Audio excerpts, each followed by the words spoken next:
Hello दोस्तों, मैं हूं आपका दोस्त मिस्टर सूर्या ट्रेडर। आज हम शुरुआत कर रहे हैं अपने चैनल की फर्स्ट वीडियो के साथ, जिसके अंदर हम सीखेंगे प्राइस एक्शन।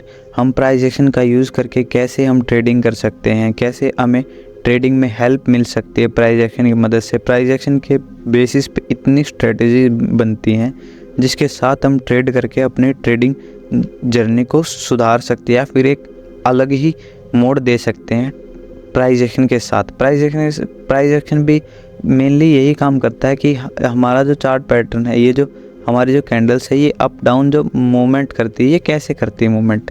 प्राइस एक्शन के अंदर भी हम यही सीखते हैं। प्राइस एक्शन के अंदर मेनली हम जैसे कि ये वाला जो है, इसके अंदर ये दिखा रखे इतने सारे इंडिकेटर लगे हुए हैं। इसके साथ मतलब कि ये चार्ट में कैंडल्स कम दिख रहे हैं लेकिन ये इंडिकेटर्स ज़्यादा दिख रहे हैं। तो हम प्राइस एक्शन के अंदर मेनली सिर्फ बिना किसी इंडिकेटर के सिर्फ चार्ट को देखते हैं। चार्ट के अंदर बनी हुई कैंडल्स को देखते हैं, जो उसके अंदर पैटर्न्स बन रहे होते हैं। जैसे कि देखिए, इसके अंदर ये डबल टॉप बन रहा है, bearish flag, bullish pennant, double top, double bottom, ऐसे बहुत सारे पैटर्न्स होते हैं जिनकी हम स्टडी करते हैं मेनली प्राइस एक्शन के अंदर। अपना निफ्टी 50 इंडेक्स का चार्ट खोल लेते हैं, तो इसके अंदर हम प्राइस एक्शन के बारे में देखिए आज हम स्टडी करेंगे।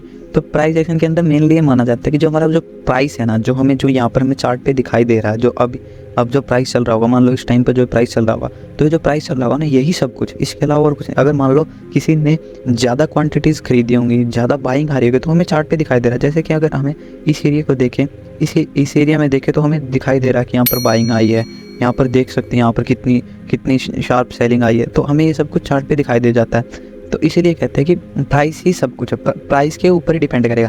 जैसे कि इसके अंदर हम देखते हैं, इसके अंदर प्राइस के अंदर डिमांड और सप्लाई देखते हैं। अगर मान लो डिमांड कम है तो सप्लाई ज़्यादा होगी। अगर डिमांड कम है, सप्लाई ज़्यादा है, तो इसका मतलब ये है कि प्राइसेस कम होंगे। लेकिन अगर डिमांड बढ़ रही है, सप्लाई घट रही है, तो क्या होंगे प्राइस? तो प्राइस साथ साथ बढ़ते जाएंगे। जैसे कि यहाँ पर देखिए, डिमांड बढ़ती जा रही थी और सप्लाई कम होती जा रही थी।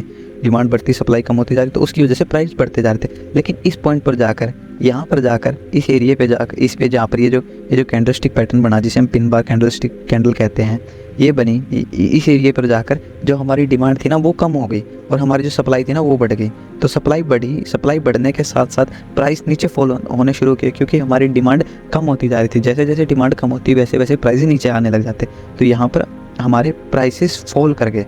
तो इसी स्टडी को कहते हैं प्राइस एक्शन। मेनली इसी कंसेप्ट के ऊपर बेस होता है हमारा सारा सिस्टम, और इसके अंदर डिमांड, सप्लाई जोन और इन सभी को देख के ट्रेड लिया जाता है। जैसे कि इसके अंदर मेनली 4 चीज़ें देखते हैं: supply zone, demand zone, resistance, support.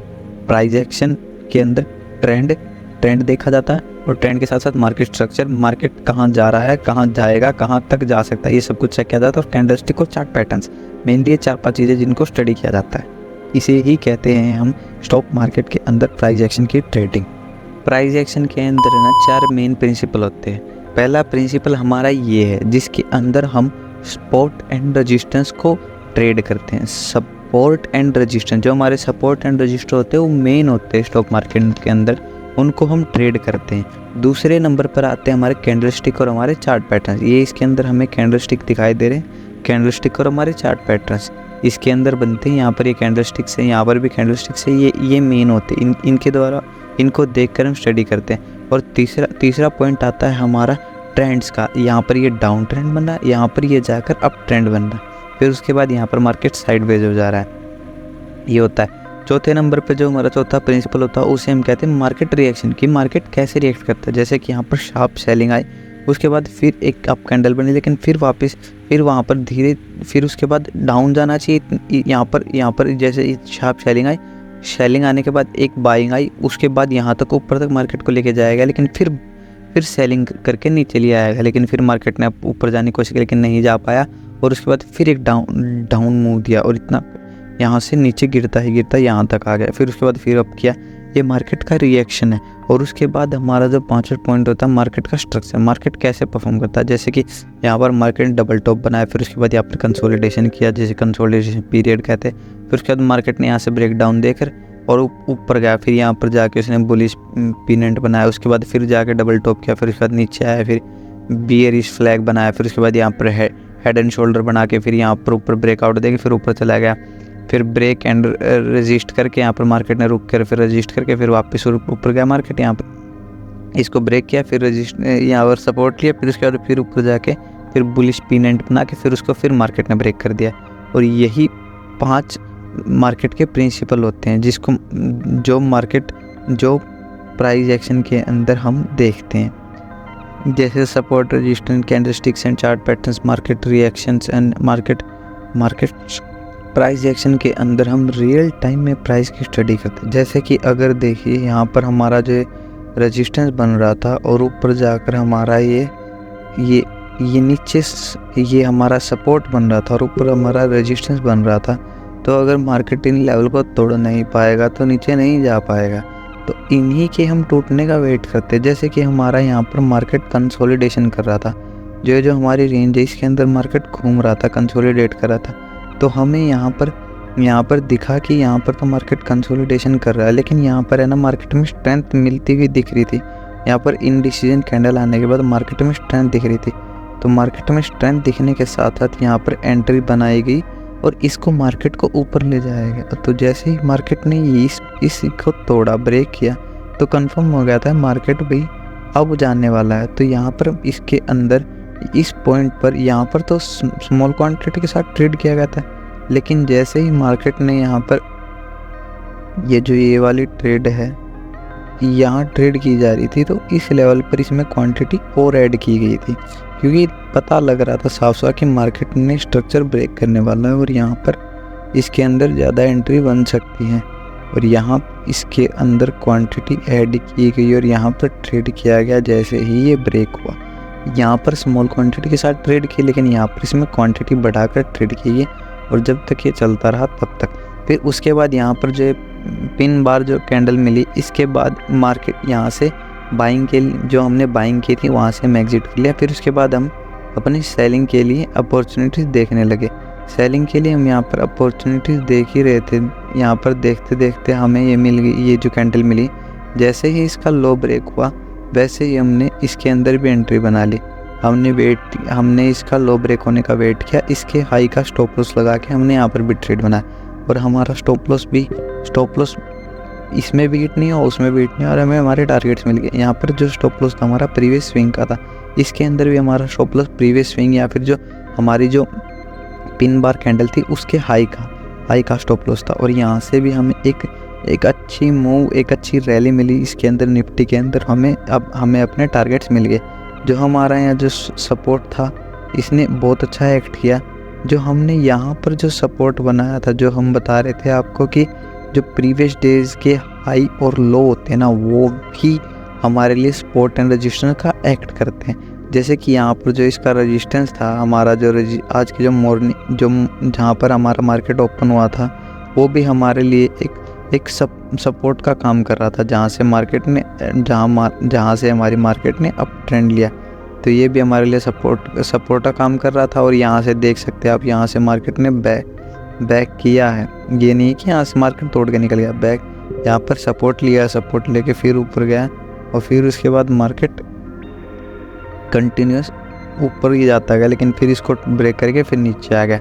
जैसे ही मार्केट यहाँ पर देख सकते हैं, जैसे ही मार्केट ने इसको ब्रेक किया, इस लाइन को यहाँ पर देख सकते हैं आप कि ब्रेक किया, ब्रेक करने के बाद फिर मार्केट ने यहाँ पर आकर रेजिस्टेंस लिया है। सपोर्ट तो लिया ही लिया, लेकिन यहाँ पर आकर मार्केट ने रेजिस्टेंस भी लिया था इस लाइन पर आकर, और रेजिस्टेंस लेने के बाद फिर मार्केट ने यहाँ पर आकर अपनी क्लोजिंग दे दी। तो ये जो प्रीवियस डे के जो ओपनिंग होती है, जैसे कि यहाँ पर जो प्रीवियस डे का जो ये जहाँ पर मार्केट मतलब कि हमारे लिए ना 2-3 पॉइंट है ना बहुत ज़रूरी होते हैं। जैसे कि प्रीवियस डेज की क्लोजिंग, यहाँ पर जो क्लोज हुआ है ना, ये इस प्रीवियस डे का जो हाई होता है, जो प्रीवियस डे का जो हाई है, यही हमारा यहाँ पर सपोर्ट एरिया बना हुआ था आज का भी। जैसे यहाँ पर ये प्रीवियस डे का लो और एक प्रीवियस डे का लो, जो ये जो एरिया है जहाँ प्रीवियस डे में लो लगा था, इस वाले एरिया में यही वाला लो था। तो ये चीज़ें ना हमें ना नोट करके रखनी चाहिए, क्योंकि ये ना नेक्स्ट ट्रेडिंग डे में बहुत काम आती है, क्योंकि हमें ना कभी भी कोई भी चीज़ यूज हो सकती है।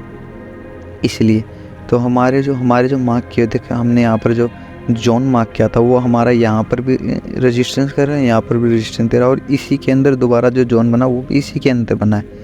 जो हम जो सपोर्ट एंड रेजिस्टेंस मार्क करते हैं तो इनको है ना आप कभी, मैंने तो लाइन बना दी, लेकिन इनको है ना आप कभी भी लाइन के मार्क मत करना। ये है ना एरिया होता है, ये एरिया हो गया, ये रेजिस्टेंस का एरिया है, इसको हम रेजिस्टेंस मानते हैं, ना कि हम एक लाइन को।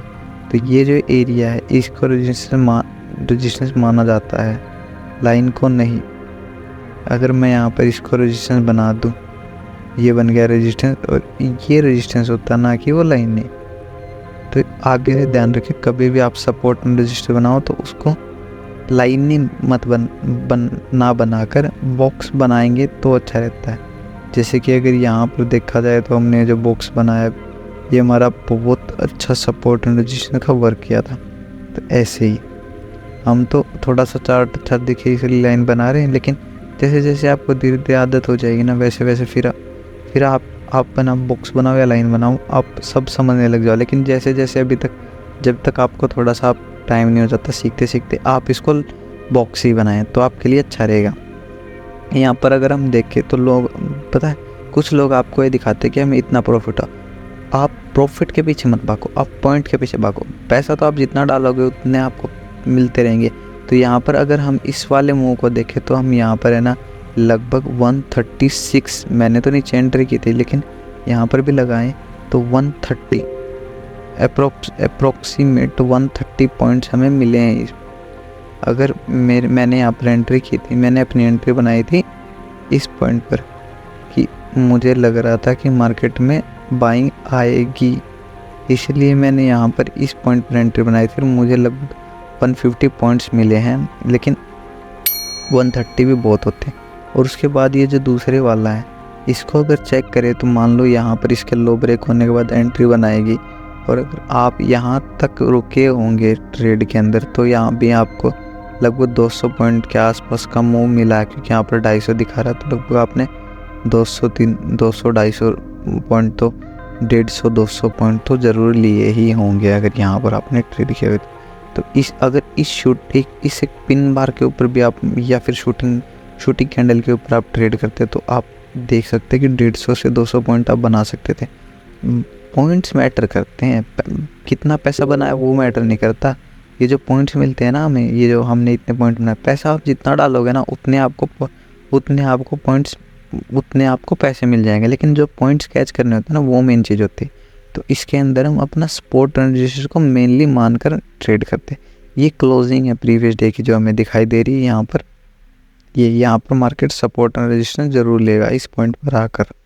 तो यही मेनली डिस्कस किया था इसी के ऊपर ट्रेडिंग की जाती है, और इसी के ऊपर प्राइस एक्शन सारा अपना स्टॉक मार्केट बेस है। प्राइस